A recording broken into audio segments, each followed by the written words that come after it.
लोग का पूरा रिवीजन है केमिकल रिएक्शन का। इसका केमिकल रिएक्शन में स्टार्टिंग में तुम लोग का आएगा, पहले स्केलेटल सिस्टम पूछ देगा। स्केलेटल मतलब तुम लोग छोटे क्लास में पढ़ा, स्केलेटल मतलब बिल्कुल शरीर का ढांचा। Skeletal system unbalanced chemical equation is known as skeletal equation, ना कि सिस्टम। बायो नहीं पढ़ रहे हो, साइंस यहाँ पर हो, ठीक है। अगर टॉपिक क्या कहता है, पहले आता है कॉम्बिनेशन रिएक्शन। कॉम्बिनेशन रिएक्शन मतलब जहाँ दो रिएक्टेंट्स जुड़ करके एक सिंगल प्रोडक्ट बना दे, ठीक है। तो क्या हो गया, calcium oxide plus H2O calcium hydroxide, clear. Next तुम्हारा आएगा डीकम्पोजिशन। डीकम्पोजिशन तुमने बायो पढ़ा, डीकम्पोज कर देना मतलब उसको तोड़ देना, काट नहीं देना, तोड़ देना, ब्रेक डाउन करना। ये फेरस सल्फेट है 2FeSO4। किसी भी चीज को ब्रेक करने के लिए हमको हीट की जरूरत पड़ती है, तो कहीं ना कहीं ये तुम्हारा एग्जाम्पल एंडोथर्मिक रिएक्शन का हीट की जरूरत पड़ी ना इसमें। 2FeSO4 को ब्रेक किया तो Fe2O3 plus SO2 plus SO3, ये तुम्हारा क्या हो गया, डिकम्पोजिशन।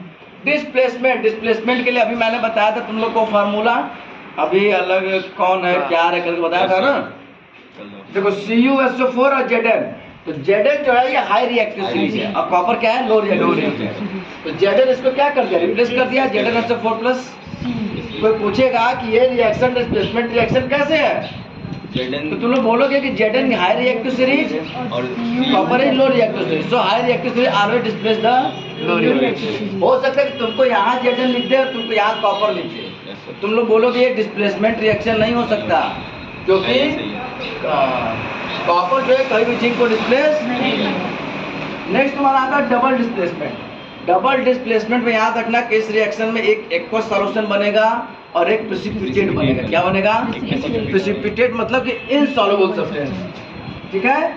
ये देखो सोडियम सल्फेट, बेरियम क्लोराइड, तो बेरियम कहाँ चला गया, सल्फेट के पास, और सोडियम कहाँ चला गया, क्लोराइड के पास, तो बन गया 2NaCl। और ये जो है तुम्हारा बेरियम सल्फेट, ये है तुम्हारा प्रेसिपिटेट। इंडोथर्मिक तुमको बताए थे जहां पर हीट की जरूरत होती है, एक्सोथर्मिक जहां पर हीट क्या होती है, रिलीज होती है।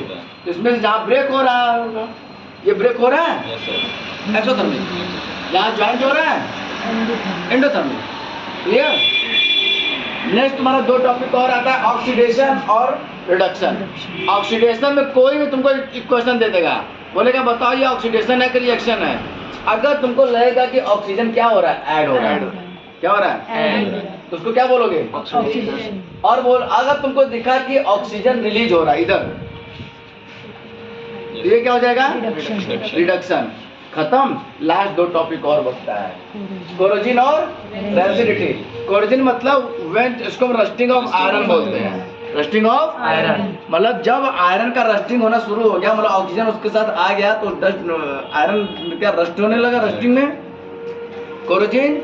और एसिडिटी मतलब कि कोई भी फूड मटेरियल कुछ भी है उसको हम एसिडिक होने से बचाते हैं, उसी को हम क्या बोल देते हैं, रेसिडिटी। जैसे पिकल्स को हम टाइट कंटेनर में रखते हैं, चिप्स आता है, इसको कभी चिप्स का पैकेट पूरा भरा हुआ नहीं रहता है, आधा खाली रहता है, आधे में क्या रहता है, नाइट्रोजन गैस रहती है, ताकि उसको हम एसिडिक होने से बचाना।